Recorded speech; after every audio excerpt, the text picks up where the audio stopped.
Oke, Mas Burhan, kita kembali berdiskusi mengenai kemudian dinamika politik yang terjadi malam hari ini. Tadi Mas Burhan mengatakan tidak terkejut ya Mas Burhan dengan nama Gibran yang dipilih sebagai bacawa pres Prabowo. Tadi Mas Burhan juga berbicara mengenai faktor akseptabilitas di antara parpol-parpol di Koalisi Indonesia Maju. Seperti itu ya Mas Burhan?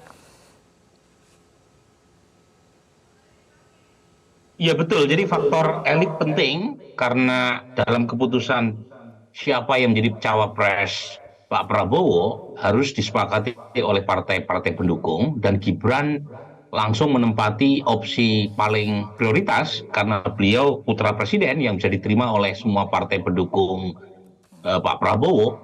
Jadi ibarat kata gitu ya, Gibran seperti merusak pasaran para bakal cawapres Pak Prabowo karena setelah munculnya nama Gibran sebagai opsi itu nama-nama yang sebelumnya muncul hilang semua itu dari peredarannya.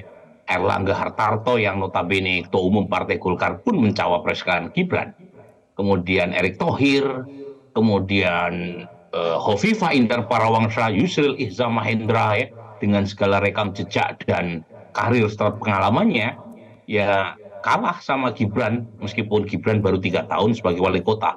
Jadi memang inilah politik ya. Sekarang pertanyaannya adalah apakah kesepakatan elit yang begitu mudah diambil di tingkat para pengambil kebijakan di partai pendukung Pak Prabowo itu bisa diterima dan dipilih oleh pemilih atau tidak.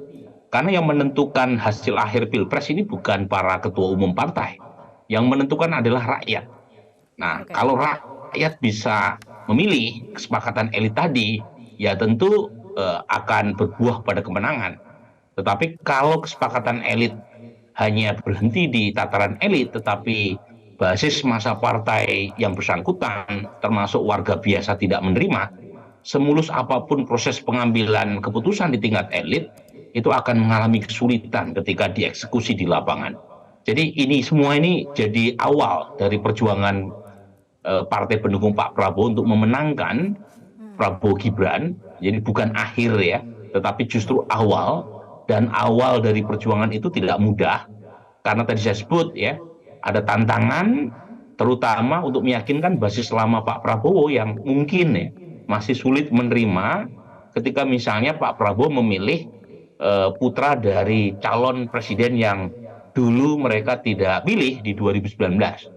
Kan ada ya pemilih Pak Prabowo yang memilih Pak Prabowo bukan semata-mata karena suka Pak Prabowo, tetapi karena nggak suka Pak Jokowi.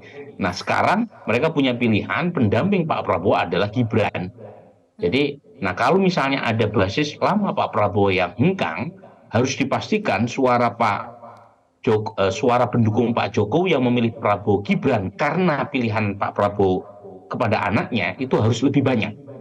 Jadi basis-basis lama Pak Jokowi harus dimaksimalkan untuk memilih Pak Prabowo untuk mengantisipasi agar kepergian atau hengkangnya sebagian basis Pak Prabowo ke yang lain itu bisa dikompensasi oleh pemilih baru yang datang. Nah Oke, ini ya, baik. nah makanya saya selalu mengatakan paket ini itu paket yang menguntungkan Anies Baswedan tetapi merugikan Ganjar Pranowo. Dan saya sebut menguntungkan Anies Baswedan karena profil pemilih Pak Prabowo itu mirip dengan profil pemilih Anies.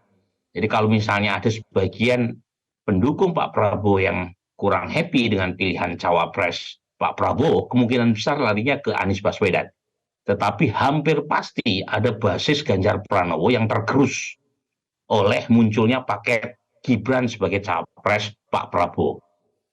Oke, baik. Ini berarti menarik sekali kemudian mengamati ataupun menganalisis lebih jauh bagaimana kemudian potensi perebutan suara di ceruk pemilih yang sama seperti itu ya Mas Burhan. Mas Burhan, terima kasih telah berbincang bersama kami malam hari ini dalam Breaking News untuk kali ini. Jelajahi cara baru mendapatkan informasi. Download Metro TV Extend sekarang.